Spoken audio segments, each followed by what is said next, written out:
Bom dia, graça, paz e bem do Senhor Jesus, seja com você. Glória a Deus por essa manhã. Quero agradecer aqui a Carol pelos recados, a Raquel pela abertura, a Marta, que semana passada nos trouxe uma mensagem para os pequenos, mas também para os adultos. Vi muitas pessoas com os olhinhos molhados. Eu fui uma delas, porque a dor toca a nossa vida, diversos momentos, em diversas fases, e como lidar com isso, né? Eu te garanto que esse é o melhor lugar para você aprender a lidar com as suas dores espirituais, as dores da alma. Amém? Glória a Deus. Glória a Deus pela vida dessas mulheres, pela vida de tantas outras, pela vida de você que está aqui. E eu quero levantar hoje uma reflexões sobre o mito da mulher ideal. É o tema da nossa mensagem. Reflexões sobre o mito da mulher ideal. O que é um mito? É uma espécie de relato fantástico. É uma narrativa lá dos tempos históricos. Amém? E antes de começar, eu quero te estimular a genuinamente se debruçar sobre o texto, tal qual uma criança curiosa. Amém?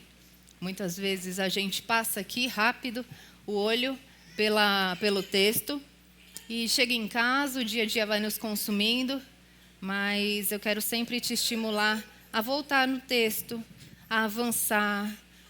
Pega um versículo, levanta, toma um copo d'água e se faça perguntas. Quem é essa pessoa do texto? Qual era esse território aqui? Que época é essa? Qual era o cenário político aqui? Quem escreveu esse livro? Quem escreveu essa carta? Amém? Faça esses questionamentos que vai ajudar você a entender melhor o que você está lendo. E é o que nós temos feito aqui nos estudos bíblicos. Mas eu quero te convidar para fazer isso além desse espaço, além dos nossos encontros, para que você tenha também autonomia para fazer esse trajeto. Que você não dependa somente do pastor, da pastora, da líder do grupo de estudo, para se aprofundar além da superfície. Amém?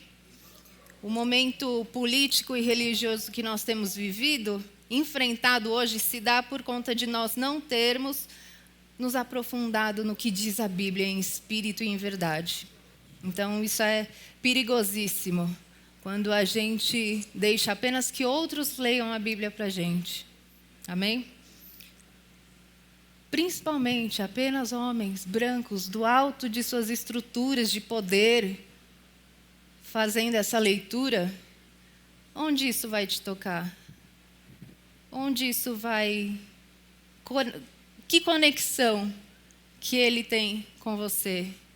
Não calçando os sapatos que você calçou, não trilhando os caminhos que você percorreu. Então, é perigoso. Eu estimulo você a sair desse lugar da superfície e mergulhar. Amém? É urgente que a gente se aproprie dessas boas novas, dessas boas notícias, para que a gente rompa um ciclo de discursos de morte. É urgente que você tire a lamparina debaixo da sua cama e ilumine outros lugares.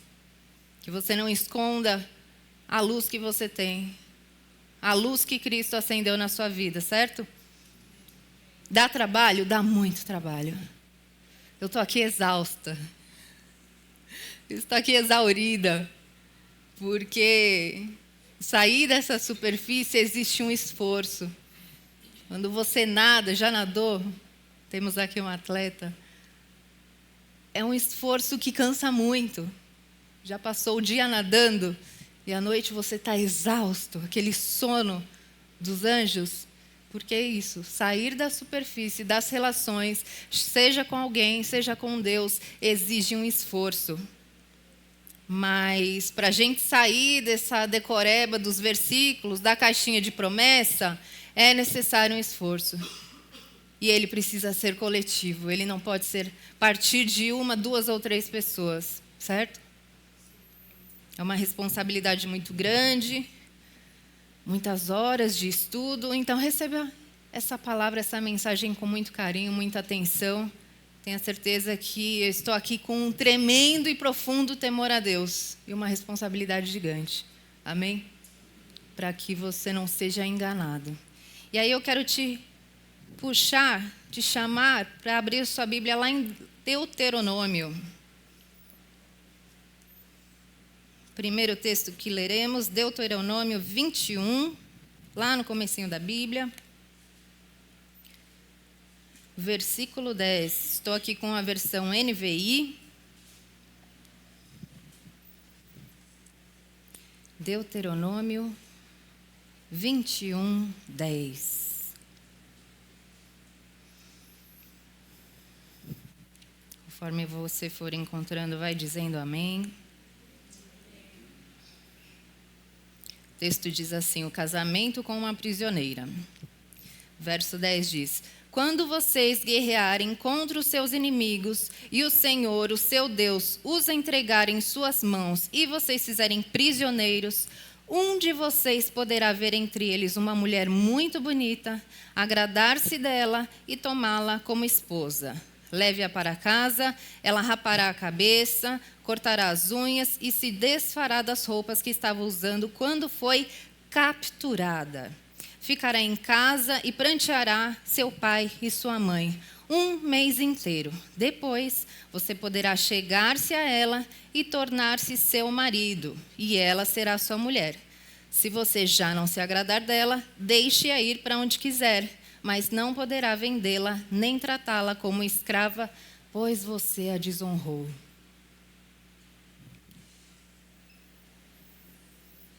Não vejo ninguém pregando isso, é engraçado, né?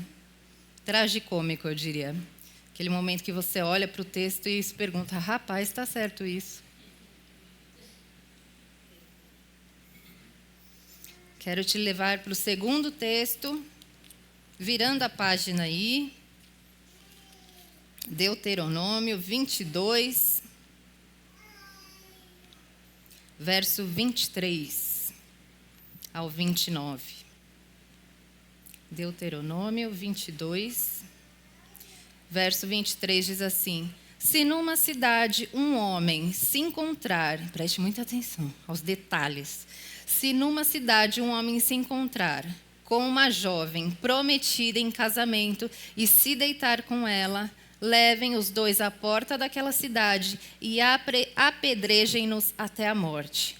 A moça, porque estava na cidade e não gritou por socorro, e o homem, porque desonrou a mulher do outro homem. Eliminem o mal do meio de vocês. Se, contudo, um homem encontrar no campo uma jovem prometida em casamento e a forçar, somente o homem morrerá. Não façam nada à moça, pois ela não cometeu pecado algum que mereça a morte. Este caso é semelhante ao daquele que ataca e mata o seu próximo, pois o homem encontrou a moça virgem no campo e ainda que a jovem prometida em casamento gritasse, ninguém poderia socorrê-la. Se um homem se encontrar com uma moça sem compromisso de casamento e a violentar, e eles forem descobertos, ele pagará ao pai da moça 50 peças de prata e terá que casar com a moça, pois a violentou. Jamais poderá divorciar-se dela. Então, é um show de horrores. Não sei se você concorda comigo. Mas aqui, então assim, numa cidade, estamos aqui na cidade, a mulher foi violentada. E aí, ninguém ouviu ela gritando, os dois serão mortos. Porque ela poderia gritar, mas ela não gritou. Então, de repente, ela estava gostando, ela provocou esse abuso. Mas se ela está no campo é mais difícil de ouvir ela gritar. Mesmo que ela tenha gritado, ninguém poderia socorrê-la. Então, mata só o homem.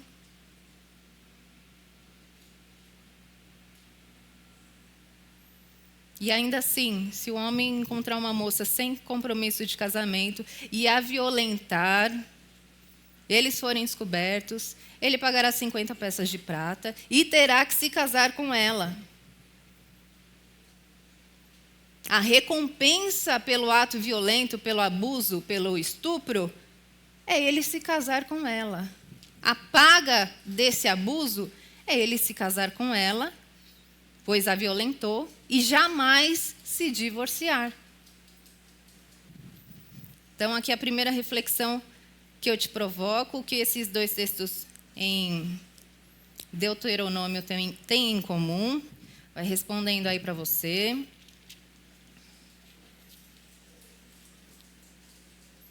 Casamento com a prisioneira também se desenrola nesse campo. Se você ganhar a guerra, um de vocês poderá ir lá e escolher uma mulher bonita. E aí ela vai para sua casa, ela vai raspar a cabeça, ela vai cortar as unhas, ela vai trocar aquela roupa dela, ou seja, ela será desconfigurada. A sua identidade não terá mais nenhuma relevância. Então, é como se desse um reset nessa mulher. E aí ela vai prantear pelo pai e pela mãe 1 mês, porque ela ainda não está sofrendo o suficiente, né? E aí, depois de 1 mês, você vai tomar ela como sua esposa. E ela será sua mulher. E se você não se agrada dela, de repente, deixa ele para onde ela quiser. Mas não poderá vendê-la nem tratá-la como escrava, porque você a desonrou. Ou seja, você usou aquele corpo, aquela vida, você desconfigurou a identidade dela e você descarta o homem, no caso aqui no texto. Então, como eu te questionei, o que esses textos têm em comum? Não sei o que você respondeu nos seus pensamentos, mas o que eu percebo é que nenhuma dessas mulheres, dessa época, desse contexto, dessa realidade, desse cenário, nenhuma tinha decisão nenhuma sobre seus corpos e suas vidas. Elas eram completamente orquestradas. O que fosse decidido pelo império da época era o que acontecia. E eu queria dizer muito que essas coisas não acontecem mais hoje em dia, mas mesmo milhares de anos depois, essas coisas acontecem de diversas formas. Amém? Não. Assim seja nada. E aí eu quero convidar você para ir lá para Provérbios 31.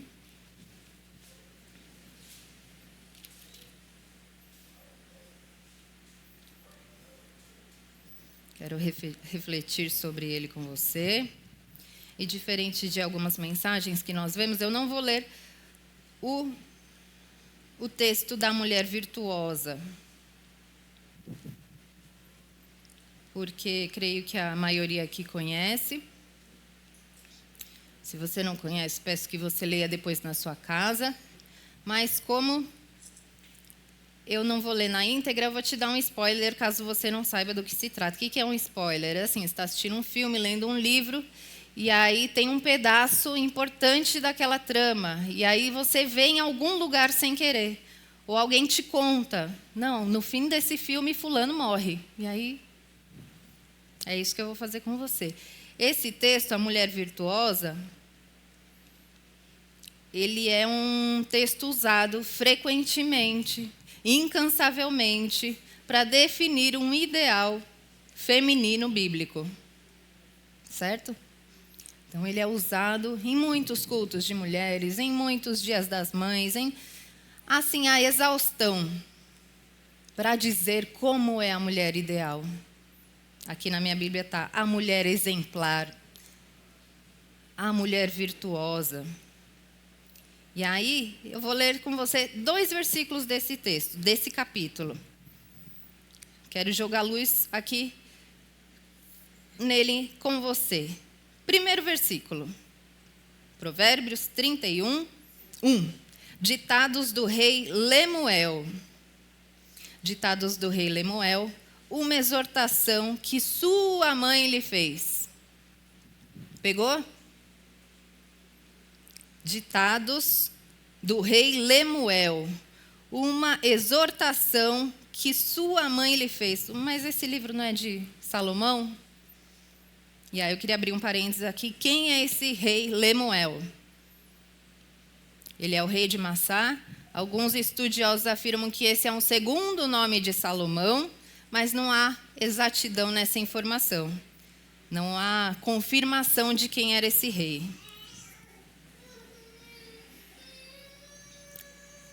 Mas eu quero te lembrar que esse texto foi escrito por esse rei a partir da exortação que a sua mãe lhe fez. Está entendendo?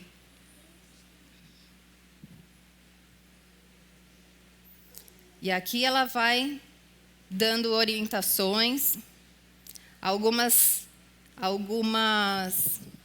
traduções vão dizer ditados do rei Lemuel, uma profecia que sua mãe lhe fez, palavras que sua mãe lhe deu, palavras solenes ditas por sua mãe. Então é a mãe do rei que influencia esse texto. Esses são conselhos, profecias, apontamentos que a mãe do rei Lemuel faz sobre a mulher exemplar, sobre a mulher virtuosa. Está comigo aqui? Segura aí, que vai ficar melhor ainda. Então, ela vai aconselhando o seu filho, o que eu entendo completamente, que mãe não quer o melhor para o seu filho. Que mãe não vai aconselhar ali com todo amor, com todo carinho, e ela vai falando, meu filho, filho do meu ventre, filho dos meus votos, não gaste sua força com mulheres, seu vigor com aquelas que destroem reis. Porque era uma prática dessa época que os reis tivessem harém, que eles fossem poligâmicos, tivessem várias mulheres. Então você acha que poligamia, essa palavra está na moda, essas coisas novas que os jovens... Não, gente, isso aí é mais velho que andar para trás. Então, esse poderia ser um conselho que ela estivesse dando ao filho para ele não gastar sua força com mulheres. Por quê? Caso você tivesse um harém, caso você tivesse muitas mulheres, o seu gasto, consequentemente, também era maior. A sua riqueza ali era gerida de outra forma, era distribuída, os filhos vinham, as mulheres vinham.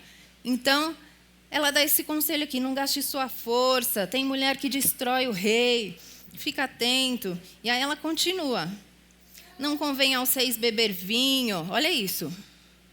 Dê vinho aos que estão angustiados, para que bebam e se esqueçam da sua pobreza e não mais se lembrem da sua infelicidade. Então ela estimula o filho. Dê vinhos àqueles que já estão angustiados, que já não têm mais esperança, para que eles esqueçam da sua infelicidade. Agora você entende quando você vê uma pessoa em situação de rua e tudo que ela tem é uma garrafa com álcool do posto de gasolina? E muitas vezes a gente julga quando ela só está tentando esquecer da sua infelicidade, matar, afogar as suas angústias em algo que as faça esquecer daquela tragédia que é a sua vida.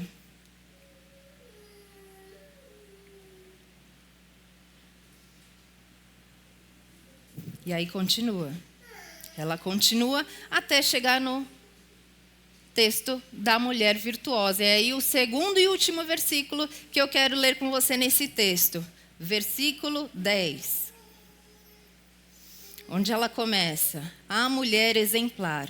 Uma esposa exemplar. Feliz quem a encontrar. Em algumas versões diz, mulher virtuosa, quem a achará?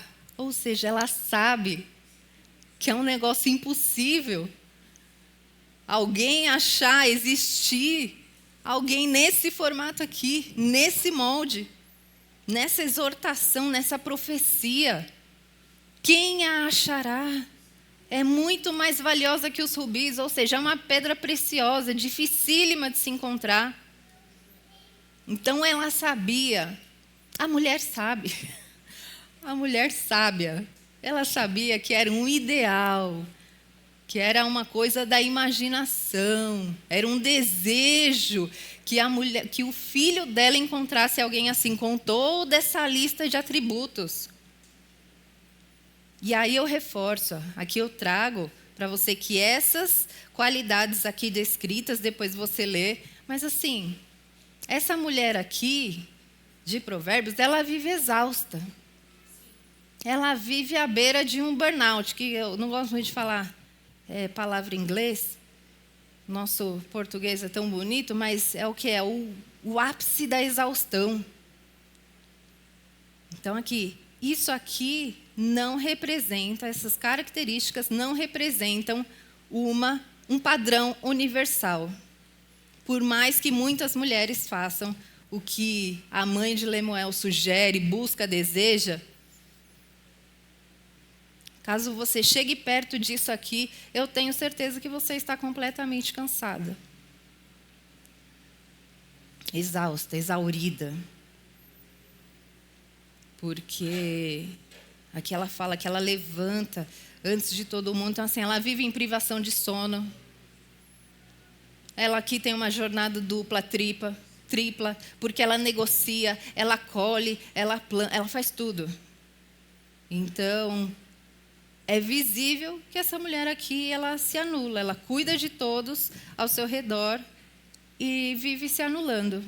Vive num completo à beira do precipício do cansaço e da exaustão. E aí eu vejo muitas esposas de pastores, muitas pastoras, muitas líderes romantizando esse processo, romantizando a exaustão da mulher no lar. Como se fosse o que Deus quisesse para a vida dela. Como se Deus se alegrasse com isso. Sem direito a ficar doente, mãe dos seus filhos, mãe de outras pessoas, devendo sempre estar disponível sexualmente para o seu marido. Nós já vimos bispos que dizem que mulher não tem por que mulher estudar. A mulher tem que ficar em casa, porque ela é aqui, edifica o lar, enquanto ele provê. Mas a gente sabe que isso aqui era uma realidade, esse era um contexto. No contexto Brasil, é impossível, é humanamente impossível. Porque eu não sei a sua, mas a minha mãe já teve jornada dupla, tripla, já trabalhou muitas madrugadas. Então, isso aqui é um ideal inalcançável. Não é aplicável à nossa realidade, concorda? E assim muitas vivem emocional, financeira, psicologicamente dependentes de seus maridos. Quando não trabalham em casa, de família e só recebem moradia, alimentação. Já viu? Mulheres que trabalham em troca de moradia e alimentação. E são chamadas de, ela é da família, mas a gente sabe que não é. Com certeza, eu tenho certeza, você já viu uma matéria assim, que a mulher trabalhou 30 anos, 40, 50 anos e nunca recebeu R$1. Ela sai dali, ela não tem para onde ir, ela não tem uma reserva, ela não tem uma mínima estabilidade. São muitos absurdos normalizados. Muita exploração de um trabalho invisível. É invisível porque muitos fazem que não vem, mas sabe aquele trabalho que ninguém valoriza, mas se a mulher sai de cena, se ela para de fazer, a casa não anda, fica tudo truncado, esse é o trabalho invisível. Mais uma vez eu te pergunto, Cristo se alegraria com isso? Ao ver a sua criação, a mulher, sendo explorada? Sendo levada à exaustão? Não consigo ver dessa forma. Então, mais uma vez, as qualidades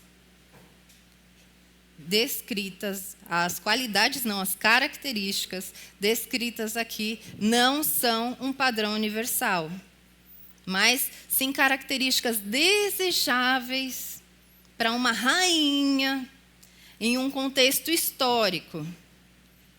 Assim como que lemos lá em Deuteronômio, aquela prática é aceitável hoje em dia?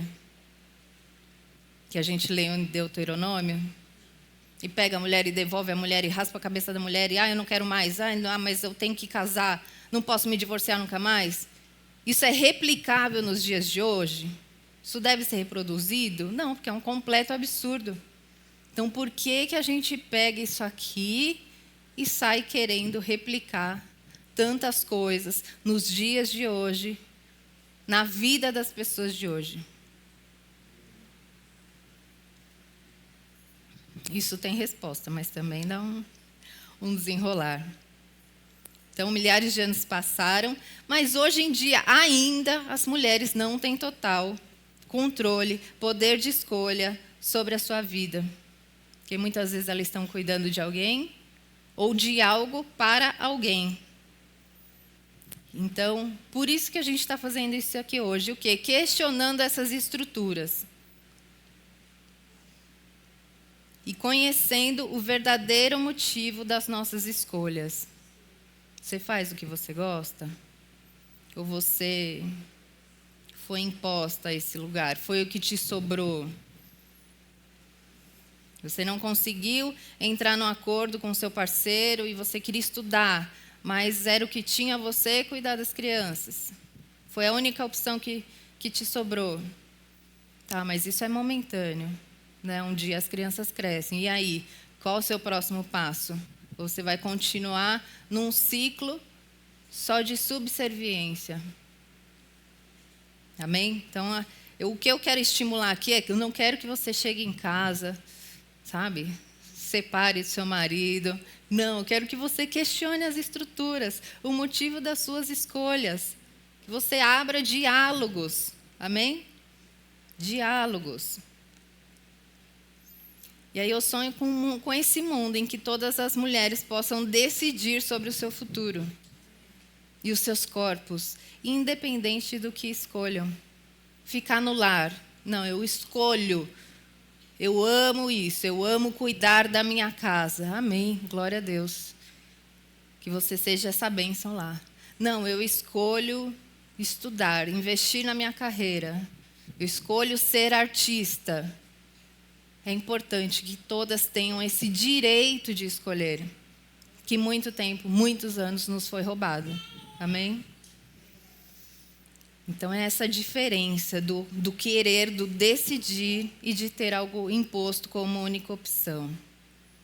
Porque, como diz lá C.S. Lewis, não queria citar nenhum homem aqui, mas como diz C.S. Lewis, Deus não nos fez soldadinhas de chumbo, sabe? Todas iguais.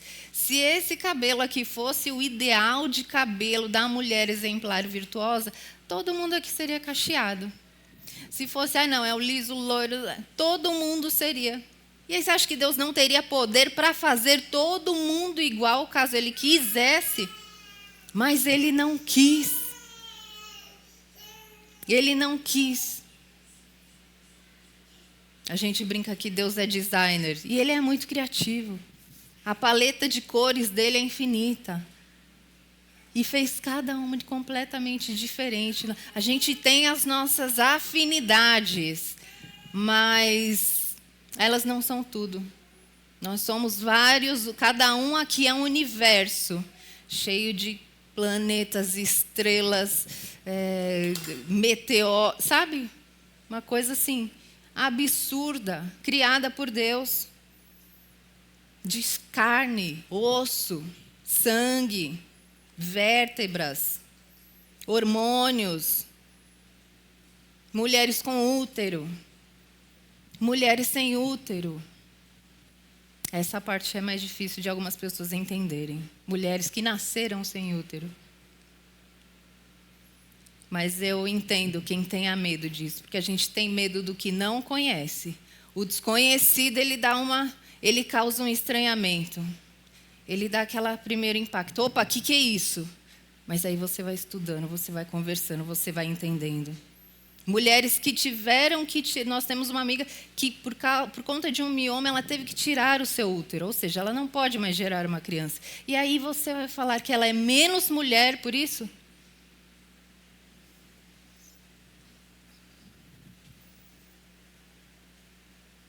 Então, eu te chamo para esse diálogo, para se achegar mesmo, como Jesus.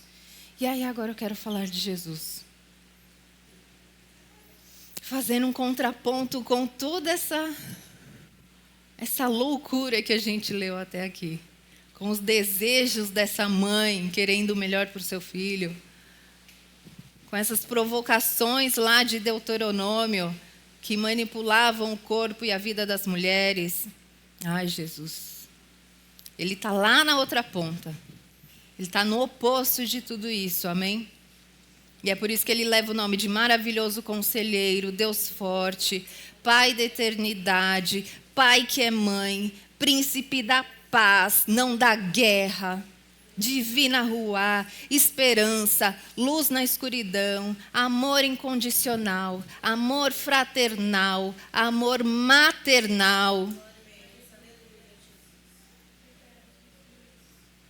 E aí você pode reparar que todas as vezes, eu fiquei horas lendo os momentos em que Jesus se relacionou com as mulheres. E aí eu ficaria aqui até amanhã falando disso. Porque todas as vezes que ele se aproximou das mulheres, ele conviveu. Ele não afastou, ele não rejeitou, ele não desprezou, ele não humilhou. Ele consolou, ele as valorizou. E já falamos aqui que elas tinham total influência no ministério de Jesus. E aí, quando eu caí aqui, eu me peguei pensando na participação dos homens no ministério de Jesus, gente. É um que cortava a orelha do outro. O outro que só acreditava vendo. O outro que os outros 3 que acharam que Jesus era um fantasma. É um negócio assim, ó, babado. Então, assim, um negou Jesus 3 vezes, o outro traiu Jesus com um beijo. Tem noção?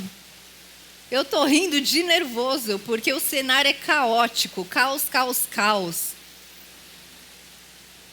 Jesus foi orar, pediu vigia, dormiram. Jesus volta, eu estou orando, eu preciso que vocês fiquem em vigia, em alerta. Dormiram de novo. Tá difícil defender os homens. Aí você, mas Fernanda, na Bíblia, que eu vejo muito hoje em dia, está escrito que mulher não pode pregar. Quem falou? Aí vamos para as perguntas. Quem falou isso? Paulo. Beleza, apóstolo Paulo. Como? Como que ele falou? Através de cartas. Ele escrevia cartas à sua comunidade, às igrejas que iam abrindo. Aí a gente volta para essas questões analíticas. Qual era o contexto grego da época? Qual era o contexto judaico? Como era esse ministério de Paulo? A gente sabe que ele não era individual. Então, tinha influência, ele fez parceria com Barnabé na sua primeira viagem. Mais tarde, com Silas e Lucas. Timóteo e Tito ajudaram ele a formar novos cristãos, a abrir novas igrejas e a levar cartas. Era só ele que escrevia essas cartas, Fernanda? Não. Chega uma hora que a coisa vai crescendo. Então, escreve aqui para mim, irmão, manda lá. Escreve, manda para a igreja de Éfeso, manda para a igreja de... Entende?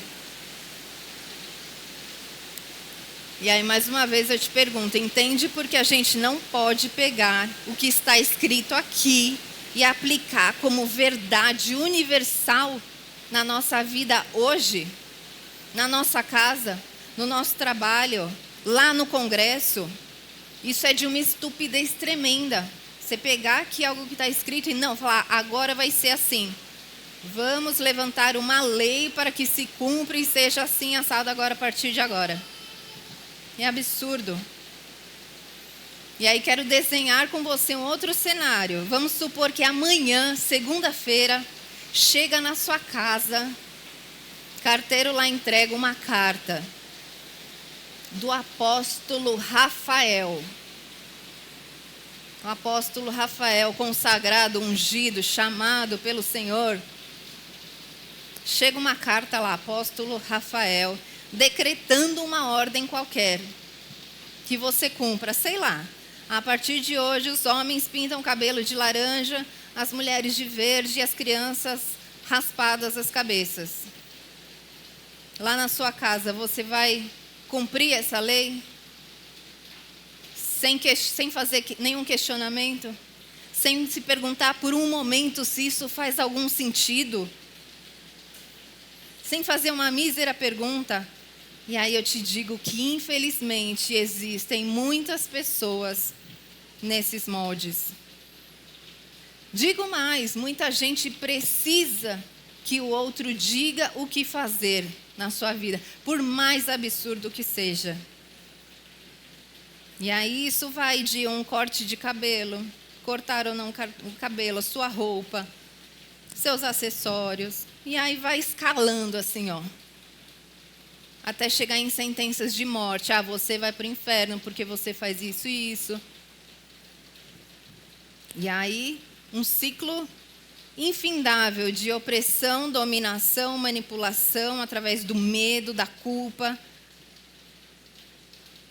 E as pessoas caem porque elas não se debruçam de fato ao que está escrito aqui. E aí eu quero te chamar de volta para Jesus. Estou encaminhando para o final. Jesus, lá na outra ponta, em contrapartida de toda essa insanidade, ele nos convida a uma vida autêntica, livre de opressão. Ele valoriza a nossa singularidade, nossa individualidade, nos chama para viver com abundância. E a abundância não é só dinheiro. Eu sei que você aqui já sabe. Abundância não é só vestir uma camiseta de 5 mil reais, uma bolsa de 10 mil, um carro de 1 milhão. Porque Deus te prometeu o melhor dessa terra.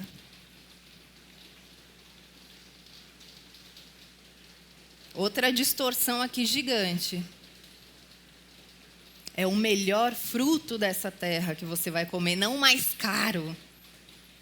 A pessoa troca uma palavrinha e aí monta uma narrativa demoníaca, longe de Deus. Não estou falando que você tem que se vestir de qualquer jeito, amém? Bem bonitinho para a casa de Deus. Quando você se arruma para outra pessoa também, para que ela te veja, se alegra. Nossa, a gente gosta de ver coisa bonita. E aqui nós temos esse prazer. Mas cuidado para não distorcer a palavra de Deus. Para não trocar uma palavrinha. A pessoa trocou uma palavrinha, você leva aquilo ali como verdade na sua vida. A abundância é paz, alegria, é prazer. E aí, falando de mulher, é gozo. Gozo mesmo.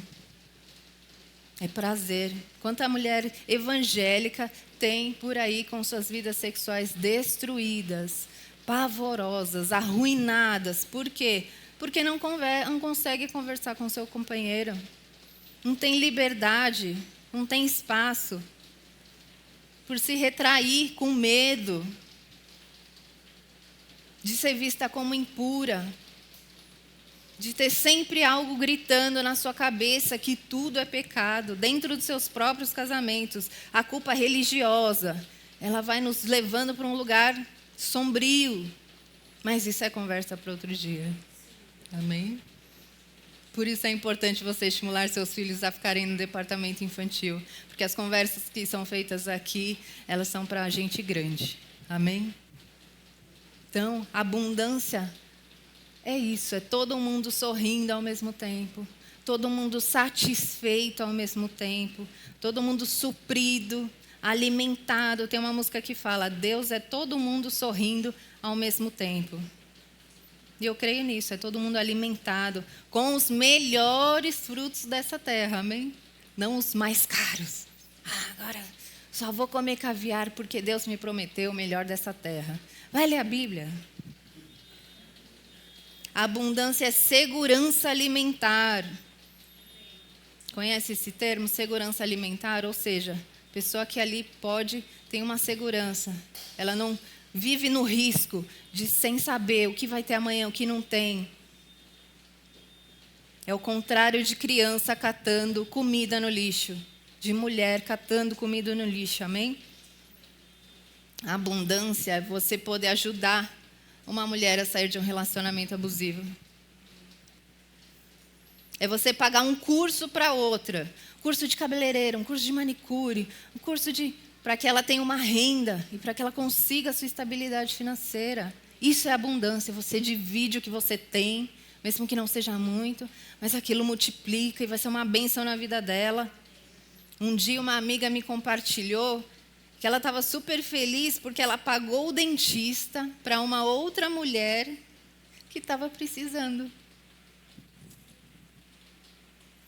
Então, assim, se isso não é abundância, eu ter para realizar o desejo, o sonho, para curar uma ferida da outra pessoa, da outra mulher. Isso é abundância, isso é o reino de Deus se multiplicando. Uma mulher fortalecendo a outra. Essas mulheres que eu vejo na Bíblia, essas mulheres do ministério de Jesus, outras muitas corajosas. Então, assim, esse ideal feminino, bíblico, ele só existe no imaginário da mãe de Lemuel. Porque quando você vai ler qualquer história bíblica que tem uma mulher, pouquíssimas têm esse aspecto delicado, celestial, cor-de-rosa. Não estou julgando, eu amo cor-de-rosa, viu? Bem barbizinha. Mas as mulheres eram brabas, elas faziam acontecer, elas levavam cartas, elas levavam a notícia, elas lavavam os pés de Jesus, elas perfumavam o corpo dele. Elas mantinham seu ministério, não ficavam esperando acontecer.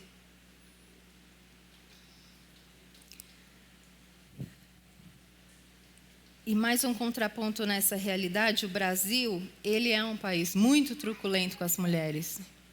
No ano passado, foram registradas 1.463 mortes por feminicídio, que é diferente de homicídio. Feminicídio é quando o crime teve a ver com o gênero daquela mulher. Então, a maioria das vezes, foi cometido pelo seu parceiro, pelo seu marido. Aí se dá o feminicídio. E algumas outras questões são levantadas. Então, ou seja, cerca de 4 mulheres por dia. Então, hoje nós 4 aqui, amanhã outras 4, depois outras 4. Sem falar nos casos de transfeminicídio, que aí também vem crescendo exponencialmente. E a violência contra a mulher, ela chega para todas. Para pobre, para rica, para negra, para branca. O caso da Ana Hickman está aí para provar. Uma mulher riquíssima, conhecida no Brasil inteiro, enfrentou esse cenário. Mas ainda assim, as pobres, as negras, as trans, as com nenhum ou muito pouco estudo, são as maiores vítimas. E por que eu trouxe esses dados? Por que pesou o clima? Porque é só a denúncia que vai evitar que esse número cresça. Só a denúncia incansável vai preservar a vida de outras. E eu detesto dizer isso, mas a Bíblia está repleta de violência contra a mulher. A gente deu uma pincelada aqui. E aí, se você se aprofundar, você vai ver muito mais.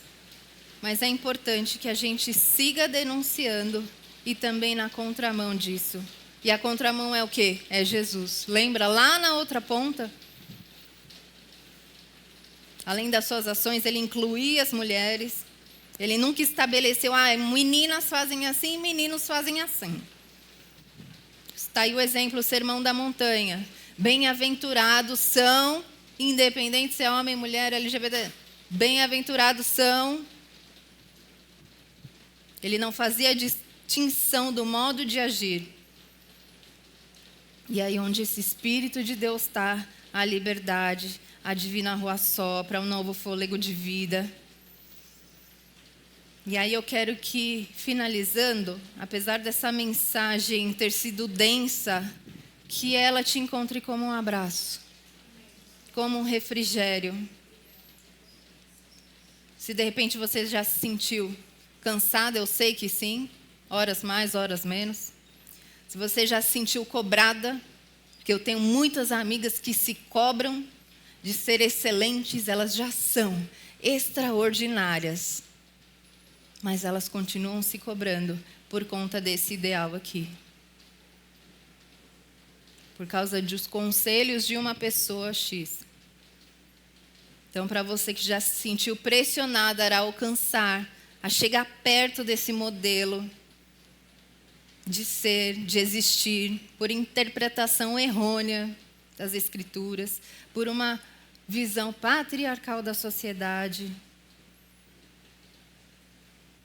entenda, por favor, eu não estou decretando ódio aos homens. Eu sou casada com um. Eu amo demais. Mas a gente precisa conversar, a gente precisa dialogar. A gente precisa perguntar, por que isso é tantos anos assim? E nada muda. O que a gente pode fazer para que as mulheres não sejam mortas, não sejam assassinadas?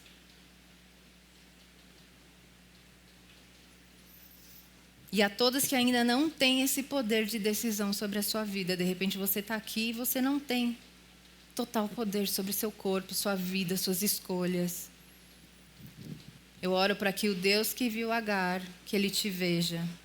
Eu oro para que as mulheres do seu lado te enxerguem, te acolham, te levantem. Jesus fala para a menina, Talita cumi, levanta a menina. Então, a palavra de Jesus era sempre essa, de empoderamento. Levanta, segue. Cadê os teus acusadores? Jesus era o único que podia acusar aquela mulher.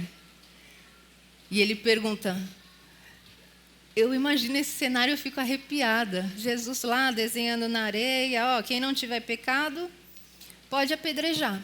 E aí vai saindo, sai outro. Um lembrou, outro lembrou.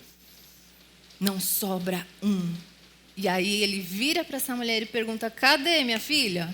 Tinha um monte aí, cadê os teus acusadores? O único que poderia acusar, ele acolhe. Ele salva. Ele fala, vai. E não peques mais. Vai, segue sua vida. Vai, faça o que você quiser. É arrepiante, minha irmã. E por fim, já falei várias vezes, por fim, eu quero dedicar essa mensagem à minha mãe. Eu quero evocar o nome dela aqui, Maria Vânia Alves. Por todas as vezes que ela enfrentou e combateu processos violentos por nós duas.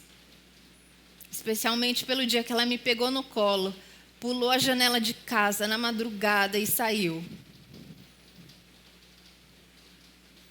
E aí nós não viramos estatística. Mas eu cheguei muito perto. Eu cresci em um lar onde houveram violências pontuais, mas elas quase foram fatais. Então eu evoco o nome dessa mulher que poderia estar aqui. Eu evoco o nome dessa mulher que está aqui. Por esse ato de coragem. Muitas não tiveram oportunidade. Muitas não estão mais aqui. E aí eu peço que você evoque dentro de você as mulheres que te trouxeram até aqui. Seja uma, várias, aquelas que te ajudaram, que te ajudam nessa travessia da vida, não necessariamente sua mãe, mas aquela que em algum momento pegou na sua mão e falou, levanta, menina. Cadê o seu acusador? Evocar é tornar algo, alguém presente, trazer aqui para o meio da conversa pelo exercício da memória, da imaginação. Então puxa dentro de você, evoca, chama o nome dessas mulheres que de alguma forma fizeram possível a sua travessia até você chegar a esse momento sagrado, mesmo que ela não esteja mais aqui hoje, nesse mundo.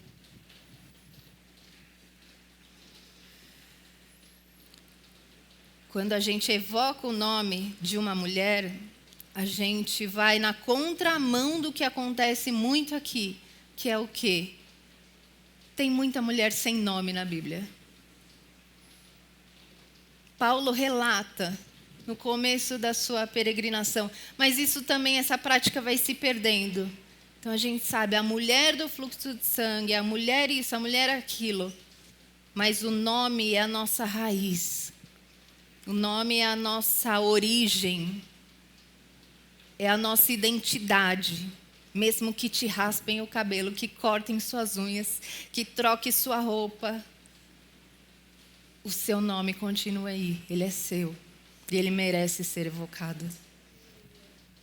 Ele é sagrado. Então eu oro para que a gente possa construir esse futuro mais justo, mais equitativo para todos. E aí eu finalizo com a frase de uma mulher, da Audre Lorde, que é uma escritora, filósofa, poeta, ativista. Ela diz: eu não sou livre enquanto qualquer mulher for cativa, mesmo se as correntes delas forem muito diferentes das minhas. Então, assim, as minhas correntes são muito diferentes da mulher indígena. São muito diferentes da mulher ribeirinha, lá no sertão. São muito diferentes da mulher negra, da minha mãe. São muito diferentes. Nós carregamos correntes diferentes. Mas não sou livre enquanto qualquer mulher for cativa, mesmo se as correntes delas forem muito diferentes das minhas. Amém? Feche os seus olhos.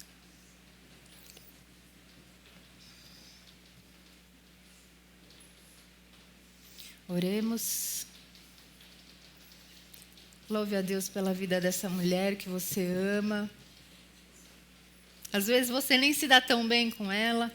Às vezes vocês não tiveram tempo, não tiveram espaço, não tiveram silêncio. Mas que você possa agradecer a Deus pela vida dela, pela existência, pela passagem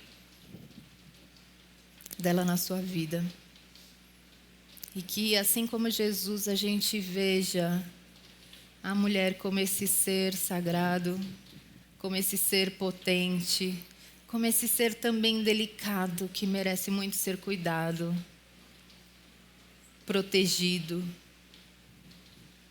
por todos. Senhor Jesus, te entregamos o nosso coração. Te entregamos da forma que ele está, ora cheia, ora cheio, ora dilacerado, ora feliz, mas sempre quebrantado diante da sua presença. E esse é o nosso pedido, para que a gente desconstrua esse ideal inalcançável, impossível de feminilidade bíblica. Que o Senhor nos ajude nessa missão.